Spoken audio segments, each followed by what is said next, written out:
year and turn the economic fortunes of the area around for good. He identified Ikorobasi as the fulcrum of tourism and extended an invitation to the First Lady to join the Ikorobasi Local Government Council in celebrating the Ikorobasi Women's Day on December 16, 2023. God has used Awikana to help the people of Ikorobasi. If you look at our shorelines, you will see that many companies have come. The anniversary and Thanksgiving service featured testimonies, special renditions, choir ministrations, high praises, and altar call. The high point of the occasion was the decoration of the governor's wife by the wife of the chairman, Ikorobasi Local Government Council, as well as the cutting of the anniversary cake. And he, let us shout, hallelujah, praise the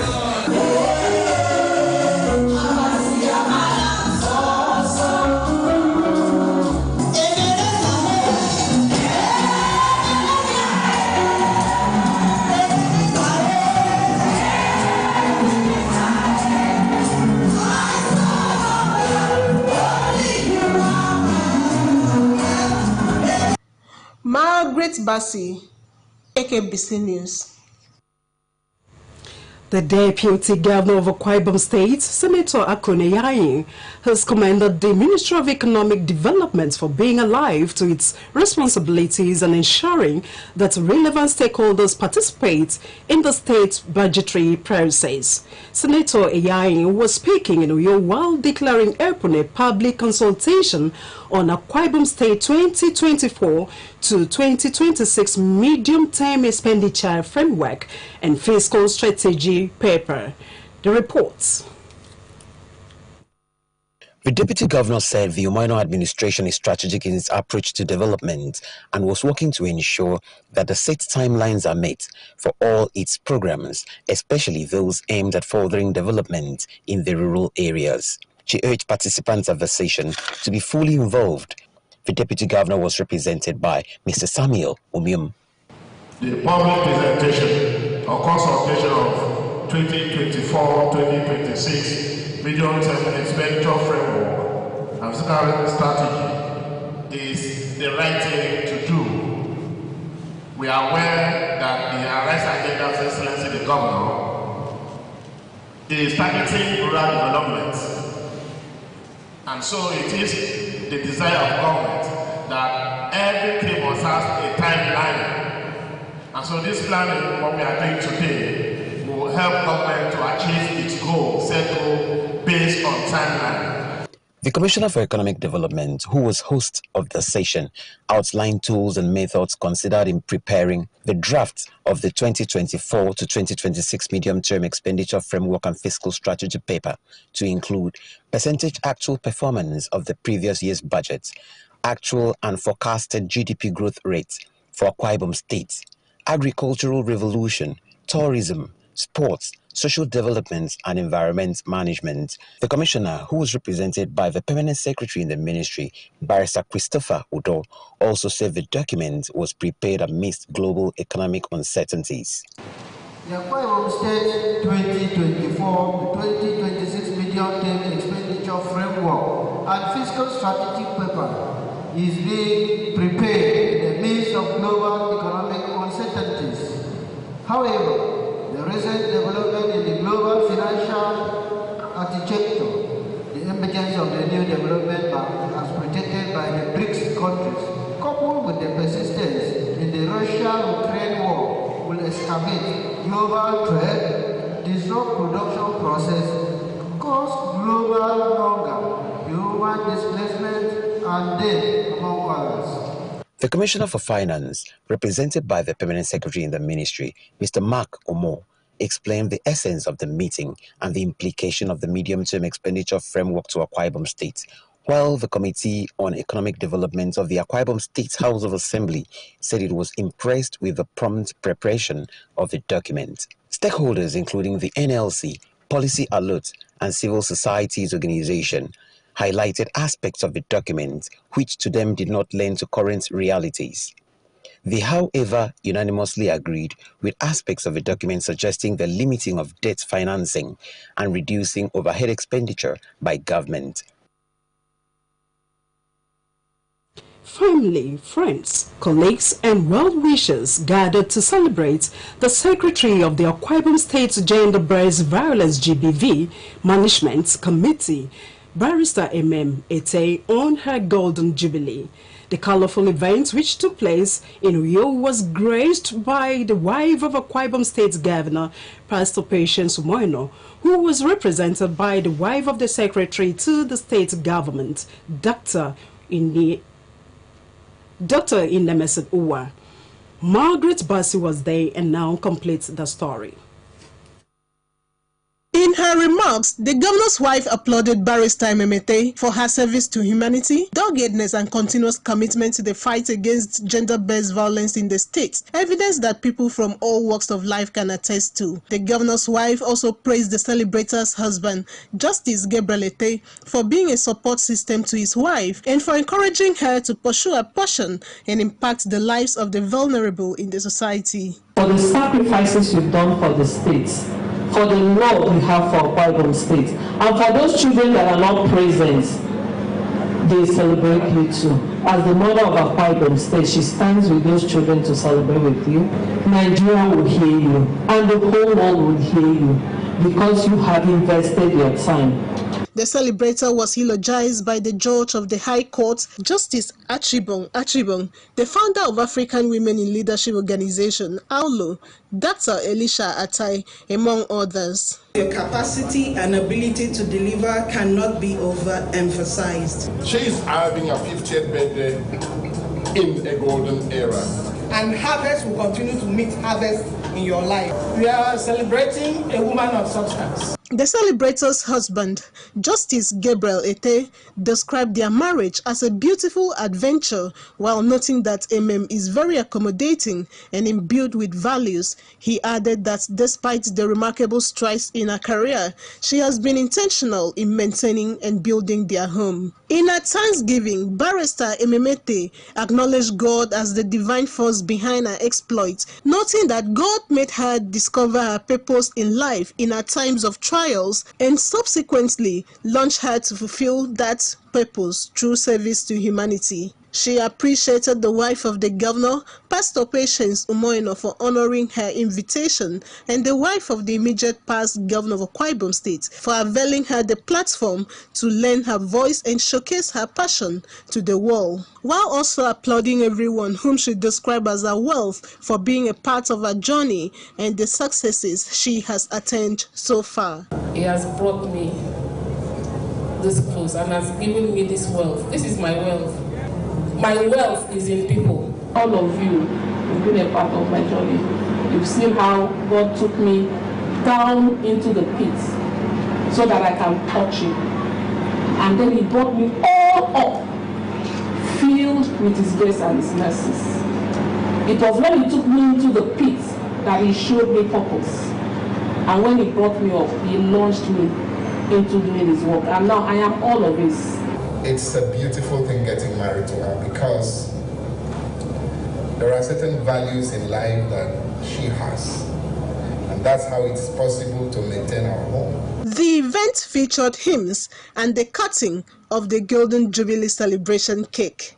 You 50. Jesus. A round of applause for this amazing God.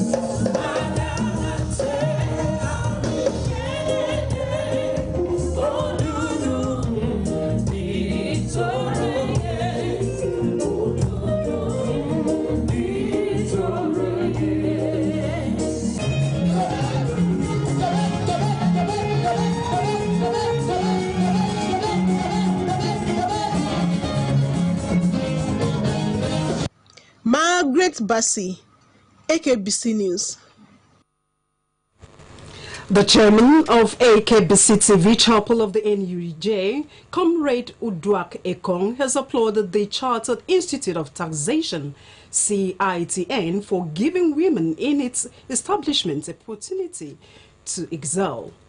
Comrade Ekong gave the applause during a one-day capacity building seminar organized by the Society of Women in Taxation in Uyo. Eyarino Paul reports. Comrade Ekong said women play a pivotal role in society and should be trained, promoted, and given a pride of place in all aspects. Represented by the Vice Chairman of the Ekebisi TV Chapel, Comrade Eyarino Paul, the Chairman saluted the Society of Women in Taxation, SWIT, for the seminar aimed at providing them with the requisite knowledge to succeed in their fields. When we are talking about internally generated revenue, we know that no society can actually do anything without generating its revenue. So it is a welcome idea. We in the Ekebisi TV Chapel, as women that we have the opportunity to rule right now, we try to add value. Because whenever you find a woman, you find the needed change you were looking for. The state coordinator of Society of Women in Taxation, Mrs. Idorine Williams, said the body comprises of female members and was inaugurated in March 4, 2022 to promote tax policy and issues. Mrs. Williams said the seminar is to update the technical skills of members of the society since women are great leaders. The aims and objectives of SWIT include to assist the Institute in the protection of its charter and status, as well as the interests of its female members. Over the years, studies and experience have shown that women are great leaders. I thought you all would clap for yourself. The chairman of AKIRS, represented by Mrs. Ikemesere Pro, the national president of SWIT, Mrs. Bode Ihanola, said the seminar is apt, saying women development cannot be overruled.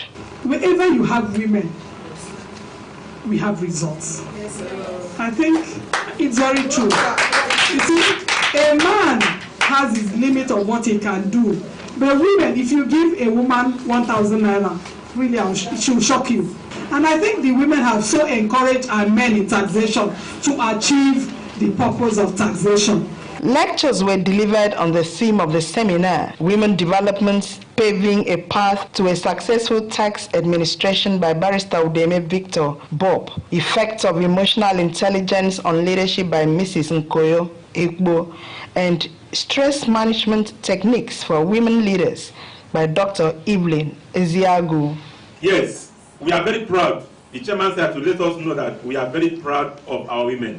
Tax administration is just about tax management. I want to tell us that as we are gathered here, that grace is available in your life. I want to congratulate my Unibu, beautiful ladies in taxation, and appreciate you for your unwavering commitment. It comes from the perception that someone has the ability to reward you if you do, think, or say what they are asking. Eyarino Paul, KBC News. And still to come, federal government unveils strategy to revitalize agricultural sector for food sufficiency. We have details of these and more after the break. Stay with us. This is our home, where we all belong. The place where life is beautiful. The peaceful ambience we enjoy when we live together in unity and love. It's all him and you know. We go stand together, we go make them better. We be brothers and sisters, no matter where we day. It's all him and you know.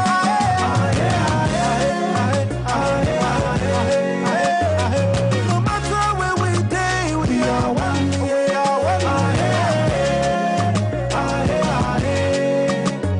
Let's live together in peace and harmony.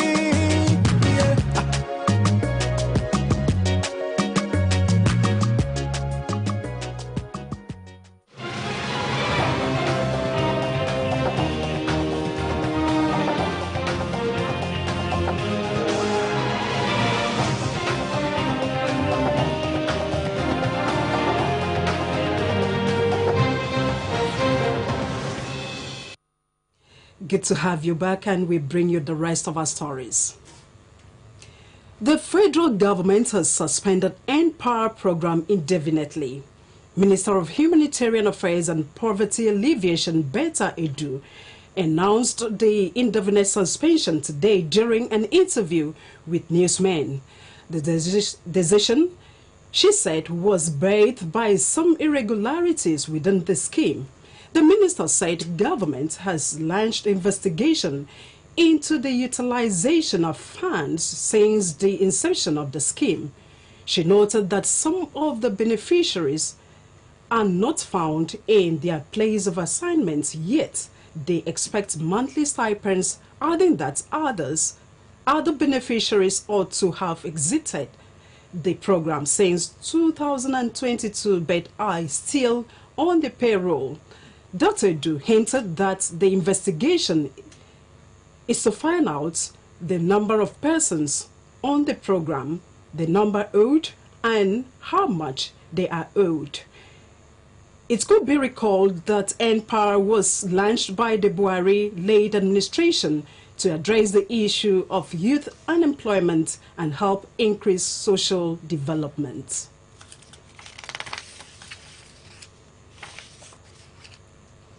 The Federal Ministry of Agriculture and Food Sufficiency has declared a comprehensive strategy to revitalize the agricultural sector in the country, with a target to restore the Nigeria's former agricultural progress. The Minister for Agriculture and Food Security, Abubakar Kyari, announced this Friday in Abuja. He highlighted that the ministry is currently in the process of conducting a comprehensive stakeholders analysis, which will result in a working map. The minister laid emphasis on the need for data-driven decision-making in Nigeria's agricultural sector, stating that the ministry had learned valuable lessons from the implementation of the National Agricultural Technology and Innovation Policy. Kyari acknowledged the pressing food security issues in Nigeria, which are primarily related to food availability, affordability, malnutrition, and food inflation. He stressed the need for year-round efforts to increase food production and ensure the availability, accessibility, and nutritional quality of food in a sustainable manner.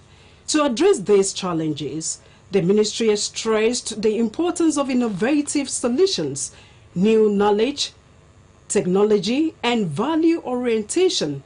He also noted President Tinubu's commitment to transforming the agriculture and food security sector, making it the #1 priority of its administration. Kyari unveiled plans for the first National Food Security Summit set for November 2023, where the president is expected to preside over and issue specific declarations and calls to action.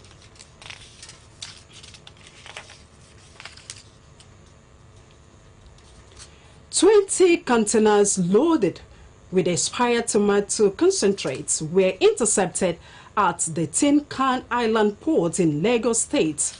The acting Comptroller General of the Nigeria Customs Service, Bashiri Adewale Adeniyi, said the expired tomato concentrates were seized by the Port and Terminal Multi-Service Limited, with one suspect arrested. While displaying the seized containers yesterday, Adeniyi revealed that the expired tomato concentrates have a duty-paid value of 116 million naira.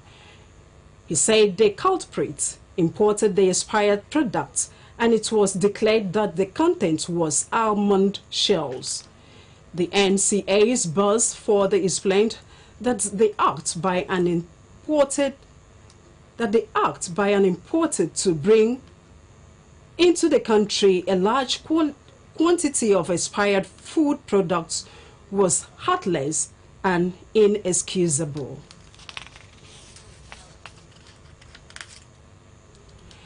And that's the size of our package tonight. But before we go, a quick look at the top stories. The wife of the state's governor, Pastor Patience Umoino, has assured women at the grassroots of the governor's commitment to their welfare through the rural development component of the Arise agenda targeted at economic self-reliance. The governor's wife stated this during the first anniversary of the All Women of Ikorobasi Noble Assembly, Awekana, a prayer group of the Vigorous Women International Ministry held in collaboration with Ikorobasi female stakeholders at the local government area council hall. We also brought you a report that the federal government has suspended N-Power program indefinitely. Minister of Humanitarian Affairs and Poverty Alleviation, Beta Edu, announced the indefinite suspension today during an interview with newsmen. That's our package tonight. We appreciate your company. I am Juliet Richard. Do have a pleasant night rest.